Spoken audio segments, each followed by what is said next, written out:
A hearties welcome today 6 of శరన్నవరాత్రులు. ఈ రోజు ప్రసాదం వచ్చేసి చక్కెర పొంగలి. చక్కెర పొంగలి ప్రాసెస్ ని సింపుల్ అండ్ ఈజీ ప్రాసెస్ లో చూపిస్తారండి. ఒక కడాయిలో 1/4 కప్ పెసరపప్పును వేసి గోల్డెన్ బ్రౌన్ వచ్చే వరకు బాగా ఫ్రై చేసుకోవాలి. తర్వాత 3/4 కప్ రైస్ లోకి 1/4 కప్ పెసరపప్పును వేసి 2 టైమ్స్ వాష్ చేసుకోవాలి. 2 కప్పులు వాటర్ పోసి 3 విజిల్స్ వచ్చే వరకు ప్రెజర్ చేసుకోవాలి. మరోవైపు 1 కప్ బెల్లానికి 2 టేబుల్ స్పూన్ల షుగర్ వేసి హాఫ్ గ్లాస్ వాటర్ వేసి బెల్లం సిరప్ ని రెడీ చేసుకోవాలి.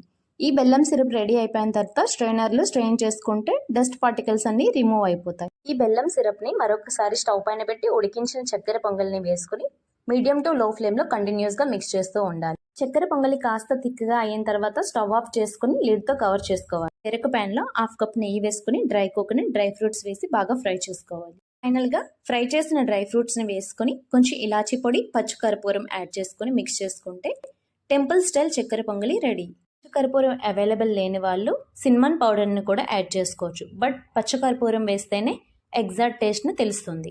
ఈ రెసిపీ నచ్చినట్లయితే మీ ఫ్రెండ్స్ అండ్ ఫ్యామిలీ మెంబర్తో షేర్ చేసుకోండి. నెక్స్ట్ ఏ రెసిపీ చేయాలో text in comment box. Thank you for watching.